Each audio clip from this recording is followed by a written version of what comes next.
પ્રકરણ 86 સાહેબો. બધું જ ઘડીભર સ્થિર થઈ ગયું. મારું શરીર વૃક્ષ બની ગયું હોય એમ જમીન સાથે જકડાઈને ઊભું રહ્યું. મારી આંખો ફાટી રહી. મારી નજર સામે રામબાઈનું શરીર મરેલી અવસ્થામાં પડ્યું હતું. સાસરે જતી દીકરીને છેલ્લી વાર ભેટતી વખતે દીકરીની આંખમાંથી ખરેલી એક આંસુડું બાપ પોતાના હાથમાં મુઠ્ઠીમાં પકડીને ઊભો હોય એમ ધરતીના પટ પર રામબાઈ પડી હતી. પોતાના શરીરને મૂકીને તે જતી રહી હતી. ધરતીનું પિયર મૂકીને જાણે સૂરજને સાસરે પોતાના વીરજી ભેગી ઘોડે ચડીને ઉપડી ગઈ હતી. તેના શરીરની કરચલીઓ સ્થિર પડી હતી. ધરતીના કોતરોની જેમ એ કરચલીઓ મરેલી હતી. તેની આંખોની અંદર રમતા દરિયા શાંત થઈ ગયા હતા. તેના હજુ પણ ફેલાયેલા હાથ મને ભેટી લેવા બોલાવી રહ્યા હતા. માં કહેતો હું દોડ્યો અને તેના શરીરને વળગી પડ્યો. મારે માથે હાથ ફેરવનારી માં જતી રહી હતી. શરીર પથ્થરની જેમ પડ્યું હતું. આકાશ તરફ તાકી રહેલી તેની ખુલ્લી આંખો મને અલવિદા કહી રહી હતી. મારો હવામાં અદૃશ્ય થઈ ગયેલો પતંગ તેની સાથે ઉડી ગયો હતો. જાણે અસ્તિત્વ ઘડીભર જડ સ્થિર થઈને રામબાઈના મૃત્યુની ઘડીએ મૌન આપવા ઊભું રહી ગયું હતું અને ફરી પોતાની અવિરત ગતિમાં જીવવા લાગ્યું હતું. એક પ્રેમની ગાથા પૂર્ણ થઈ હતી. ઠંડી હવાનો વાયરો ઉપડ્યો હતો. આકાશમાંથી બધા પતંગ ઉડી ગયા હતા. દીવડો ઓલવાઈ ગયો હતો. એ ઠંડા શરીરની છાતી અંદરથી ધબકારા બંધ હતા. એ હાંફતી ન હતી, હસતી ન હતી, રડતી ન હતી.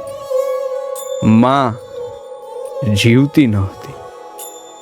તેનો સાહેબો આવ્યો હતો. ખૂબ મોડો આવ્યો હતો, પણ ઘોડીએ ચડીને આવ્યો હતો. તેનો સાહેબો તેને લઈને જતો રહ્યો હતો અને માટી પર લાશ રાખતો ગયો હતો. હવે આ માટીમાં માટીને મળી જવાનું હતું. હું રડવાનો ન હતો, રડી શકવાનો ન હતો. મેં ધ્રુજતે હાથે મારા બાપુને ફોન કર્યો. બાપુ, રામમાસી મારી નજર સામે ગુજરી ગયા. હું માની શકતો ન હતો કે રામબાઈ હવે ધરતી પર ન હતી. હું શબ પાસે રેતીમાં બેઠો હતો. મારી આસપાસ જે કંઈ બની રહ્યું હતું એ બધું જ એક ખરાબ સપનું લાગી રહ્યું હતું. રામબાઈના ઘરની ડેલી આખી ખોલવામાં આવી હતી. અંદર સફેદ કપડાં પહેરીને અમુક પુરુષો આવી રહ્યા હતા. કાળી અને વાદળી સાડી પહેરીને સ્ત્રીઓ આવી રહી હતી. મારા બા બાપુ રિક્ષા બાંધીને આવ્યા હતા. ચતુરભાઈ ઊભા હતા. ખોડાભાઈના 5 દીકરા આવ્યા હતા. પાની બહેન આવ્યા હતા. કોઈ રડતું ન હતું, રોકકળ ન હતી. ક્યાંક દૂર અવાજ સંભળાતા હતા. માડી એકલા હતા, ભાગશાળી થઈ ગયા. માડીને ઘરડે ગડપણ નિરાતે જીવ ગયો. ડોશીની સેવા કરવા વાળું કોઈ નહોતું.